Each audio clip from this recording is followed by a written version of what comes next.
سرکار دو عالم نور مجسم صلی اللہ تعالیٰ علیہ وآلہ وسلم کا ایک بڑا خوبصورت فرمان ہے۔ فرمایا کہ 3 چیزیں ایسی ہیں کہ جس شخص میں ہوں گی وہ ایمان کی مٹھاس کو پالے گا، اس کے دل میں ایمان کی حلاوت اور شیرینی محسوس ہوگی۔ وہ 3 چیزیں یہ ہیں۔ پہلی یہ کہ اللہ اور اللہ کا رسول اسے تمام کائنات سے زیادہ محبوب ہو جائیں۔ دوسری بات، وہ کسی سے محبت کرے تو اللہ کے لیے، اور کسی سے بغض رکھے تو اللہ کے لیے۔ اور تیسری بات یہ ہے کہ کفر میں جانے کو ایسے ناپسند کرے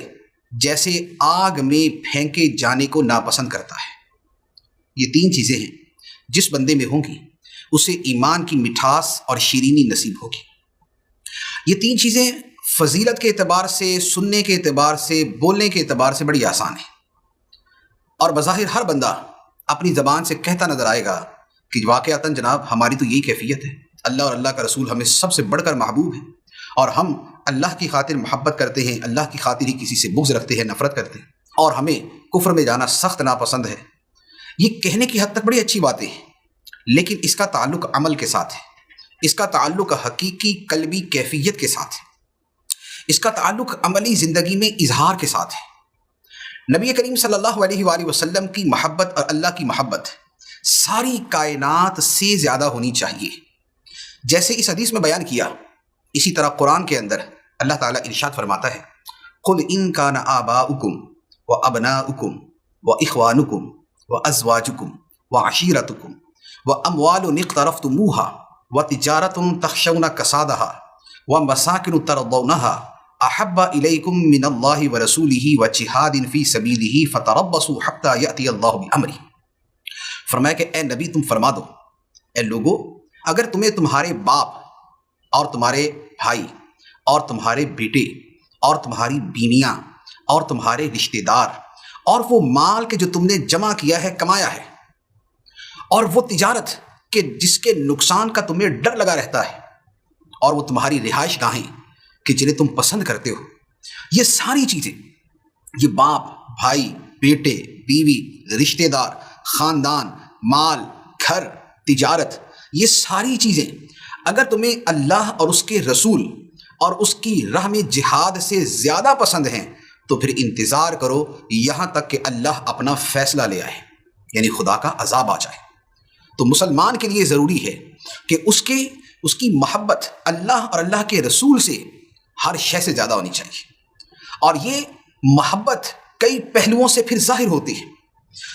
حدیث مبارک میں جو فرمایا کہ 3 چیزیں کہ جن سے ایمان کی مٹھاس ملتی ہے، اور پہلی شے کہ اللہ اور اللہ کا رسول سب سے زیادہ محبوب ہو جائے،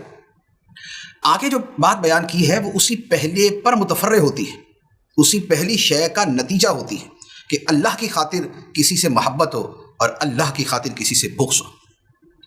کوئی بندہ ہمیں اس لیے پسند ہے، یہ خدا کو پسند ہے۔ کوئی بندہ ہمیں اس لیے پسند ہے، یہ خدا کا مخلص بندہ ہے، یہ اس کے حبیب علیہ الصلاۃ والسلام کا سچا غلام ہے، یہ نبی پاک علیہ الصلاۃ والسلام کا سچا عاشق ہے، یہ آقا کریم صلی اللہ علیہ وآلہ وسلم کی عظمت و شان بیان کرنے والا ہے، یہ نبی پاک علیہ الصلاۃ والسلام کے دفاع میں کھڑا ہونے والا ہے، یہ سید دو عالم صلی اللہ علیہ وآلہ وسلم کے نام پر اپنی جان قربان کرنے کے لیے تیار رہتا ہے۔ اس کے گھر میں آقا کریم صلی اللہ علیہ وآلہ وسلم کے ذکر پاک کی محفلیں جمتی ہیں، اس کے گھر میں ذکر مصطفیٰ صلی اللہ علیہ وآلہ وسلم کی روشنی ہے، یہ نبی پاک علیہ السلام سے محبت کرتا ہے، یہ سرکار علیہ الصلاۃ والسلام کی یاد میں آنسو بہاتا ہے، یہ سرکار کی محبت میں نعتیں پڑھتا ہے۔ تو ہمیں کسی سے محبت ہو تو اس محبت کے تابع ہو کر، کہ چونکہ یہ اللہ سے محبت کرتا ہے اس لیے ہمیں اس سے محبت ہے، یہ اللہ کے رسول سے محبت کرتا ہے اس لیے ہمیں اس سے محبت ہے، اور اس کے ساتھ دوسری شے کہ کسی سے بغض ہو، نفرت ہو، عداوت ہو، دل اس سے دور ہٹتا ہو، تو یہ بھی اللہ کے لیے ہونا چاہیے۔ ہمیں کوئی بندہ اس لیے ناپسند ہے کہ وہ خدا کو نہیں مانتا، خدا کے رسول کو نہیں مانتا، وہ اللہ رسول کی باتوں کا مذاق اڑاتا ہے، ہمیں اس لیے اس سے نفرت ہے، ہمیں اس لیے اس سے بغض ہے۔ یہ بندہ اللہ اور اللہ کے رسول کی معاذ اللہ استہزاء ان کے ساتھ کرتا ہے، مذاق اڑاتا ہے، تو ایسا بندہ کسی قلب مومن میں، کسی مومن کے دل میں کبھی جگہ پا سکتا ہی نہیں، اور یہ بھی اللہ تعالیٰ نے قرآن کے اندر ایک اور جگہ پر بڑی وضاحت کے ساتھ بیان فرمایا لا تجد قوما یؤمنون باللہ والیوم الآخر یوادون من حاد اللہ ورسولہ، فرمایا کہ تم ایسی قوم کو نہیں پاؤ گے جو اللہ اور آخرت کو مانتے ہو، اس کے باوجود اللہ اور اس کے رسول کے دشمنوں سے دوستی کرے۔ یہ ہو نہیں سکتا کہ جس بندے کی، جس گستاخ کی اللہ اور اللہ کے رسول سے دشمنی ہے، ان سے مخالفت ہے، ان سے جنگ ہے، ان کے ساتھ گستاخی اور توہین کا رویہ ہے، تو بندہ مومن ایسے کے ساتھ دوستی کرے، اس سے پسند کرے،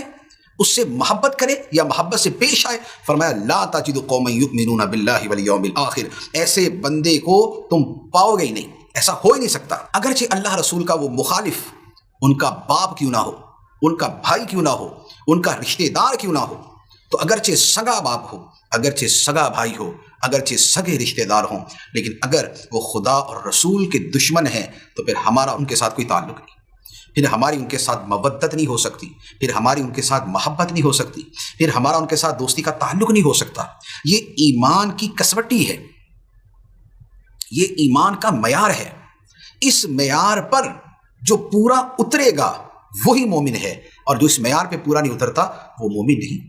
تو ایمان کی حلاوت، ایمان کی مٹھاس اگر حاصل کرنی ہے تو ضروری ہے کہ اللہ اور اللہ کے رسول سے جو محبت ہے وہ ساری کائنات سے بڑھ کر ہونی چاہیے، اور کسی سے محبت یا بغض ہو اللہ کے لیے ہو، جو خدا کا ہے، خدا کے رسول کا ہے، وہ ہمارا ہے، اور جو خدا سے دور ہے اور خدا کے نبی سے دور ہے وہ ہم سے دور ہے، ہم اس سے دور ہیں، اور جو معاذ اللہ ان کا بے ادب ہے، ان کا گستاخ ہے، اور جو استہزاء کا رویہ اختیار کرتا ہے، تو مومن کے دل میں تو ایک ذرہ برابر اس کے لیے رافت، رحمت، شفقت، محبت اور مودت پیدا ہو سکتی ہی نہیں۔ تو یہ وہ درس ہے کہ جو محبت مصطفیٰ اور محبت خدا کے ساتھ جڑا ہوا ہے، لہذا ہم جب محبت کی بات کرتے ہیں تو اپنی عملی زندگی کے اندر بھی اس کو دیکھیں کہ کیا وہ محبت کی باتیں صرف زبان پر ہیں یا عمل کی دنیا کے اندر جہاں اس کا اظہار ضروری ہے وہاں پر بھی اس کا اظہار ہوتا ہے۔ تو اللہ تبارک و تعالی ہمیں واقعتاً ایسی محبت پر استقامت عطا فرمائے کہ جو ظاہر و باطن پر چھائی ہوئی ہو، جو خلوت و جلوت کو ہمارے روشن کر دے، جو ہمارے اندر اور باہر اور ہماری پوری زندگی کو نور علی نور کر دے، اور ہمارا پسند کرنا اور ہمارا ناپسند کرنا اسی محبت خدا، اسی محبت رسول صلی اللہ علیہ وآلہ وسلم کے تابع ہو جائے۔ اللہ تبارک و تعالی ہمیں عمل کی توفیق عطا فرمائے۔